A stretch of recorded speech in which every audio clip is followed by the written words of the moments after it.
नमस्कार. संघर्ष वृत्तवाहिनीमध्ये आपलं स्वागत.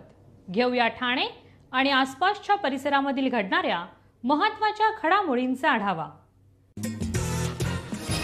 कावेरी नाखवा कुटुंबियांना न्याय मिळालाच पाहिजे. वरळी हिट अँड रन प्रकरण फास्ट ट्रॅक कोर्टात चालवा आणि कावेरी नाखवा यांना चिरडणाऱ्या मिहिर शहाला फाशी द्या अशी जोरदार मागणी करत ठाण्यातील शिवसेना पक्षाच्या महिला कार्यकर्त्यांनी आंदोलन केले.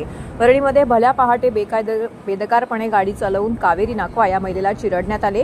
आरोपी मिहिर शहा हा शिंदे गटाचा पालघरचे जिल्हा प्रमुख राजेश शहा यांचा मुलगा असल्याने तब्बल 60 तासानंतर त्याला अटक करण्यात आली. त्याच्या रक्ताच्या नमुन्यात मद्याचे अंश सापडू नयेत म्हणून मंत्र्यांनी पोलिसांवरती राजकीय दबाव टाकून शोधकार्य करण्यास विलंब लावून मोठे षडयंत्र रचले असल्याचा आरोप यावेळी महिला शिवसैनिकांनी केला. मुंबई पोलीस सराईत गुन्हेगाराला तात्काळ पकडू शकतात, तर मुजोर मिहिर शहाला पकडण्याकरिता 3 दिवस का लागले? यासाठी कोणत्या राजकीय बड्या नेत्यांचा दबाव होता का, हे महाराष्ट्रासमोर आलेच पाहिजे. या मागणीचं निवेदन महिला आघाडीने जिल्हाधिकारी यांना दिलं आहे. अशा गुन्हेगारीची पुनरावृत्ती होऊ नये व हा खटला फास्ट ट्रॅकवरती चालवून मानवरूपी राक्षस प्रवृत्तीच्या मिहिर शहाला फाशी झालीच पाहिजे. तसेच शहा कुटुंबियांच्या ठाणे आणि पालघर जिल्ह्यातील अवैध धंद्यांवरती तात्काळ कारवाई करण्याची मागणी ठाणे जिल्हा शिवसेना महिला आघाडीने आपल्या निवेदनात केली आहे. यावेळी जिल्हा संघटक रेखा खोपकर, माजी नगरसेविका नंदिनी विचारे, उपजिल्हा संघटक ॲडव्होकेट आकांक्षा राणे इत्यादी महिला पदाधिकारी यावेळी उपस्थित होत्या. हीच मागणी आहे. शिवसेना उद्धव बाळासाहेब ठाकरे महिला आघाडीच्या तर्फे, ठाणे जिल्हा महिला आघाडीच्या तर्फे आम्ही हेच मागणी करण्यासाठी आलो आहोत की आता सध्या महिलांचा महाराष्ट्रामध्ये महिला आहेत, तरुणी आहेत, यांचा प्रश्न, महिलांचा सुरक्षिततेचा प्रश्न फार ऐरणीवर आलेला आहे. आता काही दिवसापूर्वी भाईंदरला एका तरुण मुलीला भर रस्त्यामध्ये चाकूने तिच्यावरती वार केले, तिची हत्या करण्यात आली.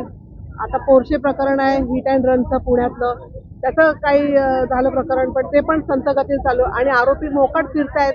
म्हणजे कोणाचं इथे काय कोणाला पायपोसच राहिला नाहीये सुरक्षिततेच्या दृष्टिकोनातून. आणि कालचं जे हे प्रकरण आहे, आपली ही नाखवा, कावेरी नाखवा, तिला तर उपनेते राजेश शहा आणि त्याचा मुलगा तो मिहिर, मुजोर मुलगा, त्यांनी भर रस्त्यामध्ये तिला गाडीने उडवलं. बरं तो थांबला असता, तिला जर हे केलं तर तिचा जीव वाचला असता. पण अशा या धनिक मुलांना, असे मुजोर मुलांना हे सत्ताधाऱ्यांचं हे त्यांचं पाठराखण केली जाते. त्याच्यामुळे ह्यांचा जोर अजून वाढतो आणि अशामुळेच ही मुलं अशी पुढे जातात की यांच्या सगळ्या आरोपांवरती पांघरून घातलं जातं. तर इथे कुठेतरी चाप बसला पाहिजे. या लोकांना फाशीची शिक्षा व्हायला पाहिजे. असं एखादा फाशीची शिक्षा झाली तर पुढच्या येणाऱ्या भविष्यामध्ये ह्या सगळ्या घटनांवरती चाप बसेल. अन्यथा काही चाप बसणार नाही. हे असंच स्लो ट्रॅकवर चालत राहील. थोड्या दिवसांनी हे आरोपी मोकाट फिरतील आणि हे असंच चक्र, दुष्टचक्र चालूच राहील. ह्यांना कुठेतरी चाप बसण्यासाठी ज्या फास्ट ट्रॅकनी मुख्यमंत्री, ज्याचं सत्ता आहे, त्यांनी त्याच्यावरती पाठपुरावा करायला पाहिजे. अशा लोकांना कठोर शासन कसं होईल याच्याकडे लक्ष द्यायला पाहिजे. आता ही 3 दिवसापूर्वी मुंबईमध्ये घटना घडलेली आहे. धनदांडग्यांची मुलं दारू पिऊन, नशा करून आपल्याच मस्तीमध्ये ज्या वेळेस रस्ता आपल्या बापाचा आहे असं समजून चालतात, त्यावेळी रस्त्याने चालणाऱ्या सामान्य माणसांची बिलकुल कुठे परवा केली जात नाही. ज्यावेळी गाडीला ठोकर देऊन हे नवरा बायको दोघं जण त्यांच्या बॉनेटवर उडाले. बॉनेटवर उडाल्यानंतर नवरा बाजूला फेकला गेला. ती बाई त्या बॉनेटवरून उडून चाकामध्ये आणि बंपरमध्ये अडकली. नवरा थांब थांब सांगतोय, परंतु नशेमध्ये धुंद असणारा हा मिहिर शहा यांनी त्या बाईला त्या गाडीखाली चिरडत 2 किलोमीटर पर्यंत तो त्या बाईला घेऊन गेला चिरडत. त्या बाईच्या अंगावर एक वस्त्र राहिलं नाही आणि अशा प्रकारे त्या बाईचा मृत्यू झाला. एवढा बेदरकारपणा कसा काय येतो या धनदांड यांच्या अंगात की त्यांना माहिती आहे आम्हाला या ठिकाणी मारणारं कोणी नाही किंवा आमच्या कायदा आमचं काही वाकडं करू शकत नाही. या मिजाशीमध्ये रस्त्यावरून चालणारी ही लोक, ज्यावेळी त्यांना सामान्य माणसांच्या आयुष्याची सुद्धा किंमत वाटत नाही, अशा लोकांना सरकारने कुठेतरी जबरदस्त शिक्षा करून आपल्या संपूर्ण सामान्य लोकांना आज न्याय देण्याची गरज आहे. आज प्रत्येक ठिकाणी या महाराष्ट्रामध्ये, पुण्यामध्ये झालं, नागपूरमध्ये झालं, मुंबईमध्ये झालं, जर सामान्य माणसं असेच कीड मुंगीच्या मरणाने मरणार असतील तर हे गरिबांचं सरकार म्हणून घेण्यात हे नालायक सरकार ठरतंय. सर्व नागरिकांना आवाहन करण्यात येत आहे की सध्या डासांमार्फत पसरणाऱ्या डेंग्यू या आजाराचा प्रसार रोखण्यासाठी प्रत्येकाने पुढील प्रमाणे कार्यवाही करावी। डेंग्यू आजार एडिस इजिप्ती हा डास चावल्याने होतो। या डासांची पैदास साचलेल्या किंवा साचवलेल्या स्वच्छ पाण्यामध्ये होते। 8 दिवसांपेक्षा जास्त दिवस पाणी उघडे व साचून राहिल्यास त्यात डास अंडी घालतात। अंड्यांच्या अळ्या तयार होऊन पुढे डास तयार होतात। यासाठी आपल्या घरातील पाणी साठे उदाहरणार्थ बॅरल्स, पिंपे, टाक्या, हौद, रांजणे इत्यादी दर आठवड्याला रिकामे करून घासून पुसून कोरडे करून पुन्हा भरावे। 1 दिवस कोरडा दिवस म्हणून पाळावा। पाणी साठ्यांना घट्ट झाकणे बसवावीत किंवा जुनी साडी, चादर, धोतर यांनी बांधून झाकून ठेवावीत, म्हणजे डास त्यात जाऊन अंडी घालणार नाहीत। घराच्या गच्चीवर, आजूबाजूला, अंगणात कोठेही पाणी साचू देऊ नये। भंगार सामान उघड्यावर टाकू नये, उदाहरणार्थ टायर्स, प्लास्टिक सामान, कुंड्या, टाकाऊ वस्तू इत्यादी। अशा सामानात पावसाचे पाणी साठून त्यात डेंग्यूच्या डासांची पैदास होते।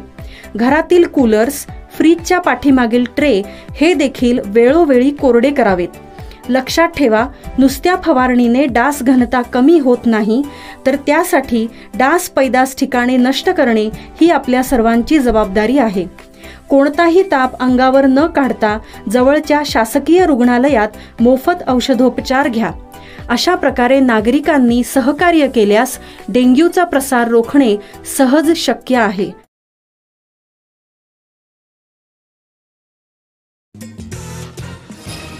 रुग्णांची सेवा हीच खरी ईश्वर सेवा असून रुग्णालयात उपचारासाठी येणाऱ्या प्रत्येक रुग्णाची आपुलकीने सेवा करणे हे वैद्यकीय क्षेत्रातील प्रत्येक व्यक्तीचं कर्तव्य आहे। सिव्हिल रुग्णालयात उपचार घेतल्यानंतर रुग्ण बरा होऊन घरी जाताना जो आनंद आहे याची तुलना कशातच नसल्याचे प्रतिपादन जिल्हा शल्य चिकित्सक डॉक्टर कैलास पवार यांनी केले आहे। ठाणे जिल्ह्यात रुजू झालेल्या शुश्रूषा संवर्गातील अधिपरिचारिका यांना रुग्णालयात चालणाऱ्या कामकाजाची माहिती देण्यासाठी 3 दिवसीय कार्यशाळेचं आयोजन ठाणे सिव्हिल रुग्णालयामध्ये ठेवले होते। यावेळी रुग्णालयाचे जिल्हा शल्य चिकित्सक डॉक्टर कैलास पवार आणि अतिरिक्त जिल्हा शल्य चिकित्सक डॉक्टर धीरज महांगडे यांच्या मार्गदर्शनाखाली झालेल्या कार्यशाळेमध्ये अधिपरिचारिकांना रुग्णालयातील घडामोडी, रुग्णांशी कसे बोलावे, आजार बघून त्यावर कोणता इलाज करावा, एखादा साप, विंचू, कुत्रा चावल्यावरती पटकन काय करावे, एखादी इमर्जन्सी रुग्णाची केस आल्यावरती कशी हाताळावी इत्यादींची माहिती देण्यात आली असल्याचं निवासी वैद्यकीय अधिकारी डॉक्टर मृणाली राहुल यांनी सांगितले। जिल्ह्यातील सिव्हिल, उपजिल्हा रुग्णालय, ग्रामीण रुग्णालय इत्यादी ठिकाणी सेवा बजावण्यासाठी 64 अधिपरिचारिका रुजू होणार आहेत। शासकीय रुग्णालयात उपचारासाठी येणारा रुग्ण हा गरीब, ग्रामीण, दुर्गम, आदिवासी भागातील येणारा असतो। त्यामुळे रुग्णांशी सलोख्याने वागण्याचा सल्ला देखील यावेळी देण्यात आला आहे। TJSB सौर शक्ती कर्ज, गो ग्रीन, करा वीज बिलावर बचत। आकर्षक व्याजदर, 84 महिने परतफेड कालावधी, 80% लोन, व्यावसायिक आणि उद्योजकांकरता सुद्धा। अधिक माहितीसाठी तुमच्या जवळच्या शाखेला भेट द्या किंवा संपर्क साधा 1800-223-466 आणि 1800-266-3466।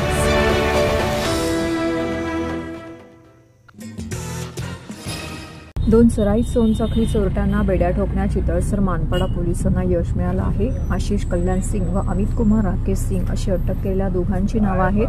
या चोरट्यांकडून पोलिसांनी 11 गुन्ह्यांची उकल केली असून त्यांच्याकडून 8,54,000 रुपये किमतीचे 122 ग्रॅम सोन्याचे दागिने व 2 मोटरसायकल असा एकूण 10,14,000 रुपयांचा मुद्देमाल जप्त केला आहे। ठाणे पोलीस आयुक्तालय परिक्षेत्रात महिलांच्या सोनसाखळी चोरींच्या गुन्ह्यामध्ये दिवसेंदिवस वाढ होत होती। या अनुषंगाने ठाणे पोलीस आयुक्त आशुतोष टोपे यांनी विविध पोलीस ठाण्यांना या सोनसाखळी चोरीच्या गुन्ह्यांची उकल करण्याची व आरोपींना अटक करण्याचे आदेश दिले होते। त्यातूनच 30 जून रोजी चितळसर मानपाडा पोलीस ठाण्यात सोनसाखळी चोरीचा गुन्हा दाखल झाला होता।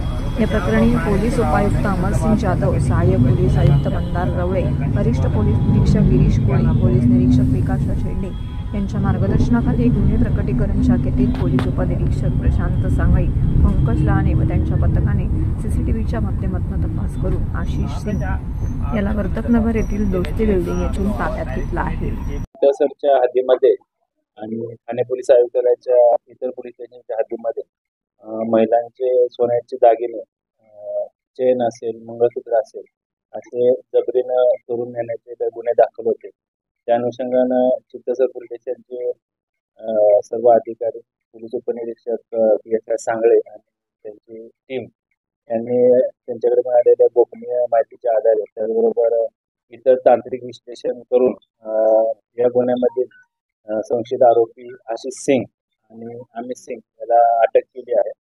त्या अटकेमध्ये पोलीस स्टेशन चित्तसर, कापूरबावडी, कासारवडवली, नौपाडा, खडकपाडा त्याचबरोबर मुंबईतील गोरेगाव पोलीस स्टेशन असे एकूण 11 गुन्हे उघडकीस आलेले आहेत. त्या अनुषंगानं जवळपास आतापर्यंत 10,14,000चा मुद्देमाल या गुन्ह्यामध्ये जप्त करण्यात आलेला आहे आणि एक जो पाहिजे आरोपी आहे रोहित उर्फ विशाल यास देखील आम्ही अटक करण्याचे प्रयत्न करत आहोत. अटक आरोपी हे मूळचे राहणारे उत्तर प्रदेश आग्रा येथील आहेत आणि या ठिकाणी त्यांचे काही नातेवाईक वर्तकनाथ पोलीस स्टेशनच्या हद्दीमध्ये सावरकर नगर येथे राहण्यास आहेत. त्या ठिकाणी ते 2 ते 3 महिन्यासाठी येतात आणि मोटरसायकलवर फिरून दोन्ही आरोपी महिलांचे जे सोन्याचे दागिने आहेत ते जबरीने चोरून नेण्याचे गुन्हे करतात. सध्या ठाणे पोलीस आयुक्तालयामध्ये एकूण 11 गुन्हे उघडकीस आलेले आहेत आणि चित्तसर पोलीस स्टेशनला जो गुन्हा दाखल होता त्या गुन्ह्याच्या तपासामध्ये इतर गुन्ह्यांची उकल झालेली आहे आणि त्या अनुषंगाने पुढील तपास करत आहोत. घोडबंदर रोड असेल किंवा ठाणे जिल्ह्यामधील असतील जिथे आम्हाला आरोपीचा किंवा संशयित आरोपीचे जे फुटेज प्राप्त करणं होतं त्या अनुषंगाने आम्ही बरेच फुटेज पडताळणी केले. तर हे होतं संघर्ष वृत्तवाहिनीचं आजचं बातमीपत्र. उद्या पुन्हा भेटू याच वेळी याच ठिकाणी ताज्या घडामोडींसह. तोपर्यंत नमस्कार.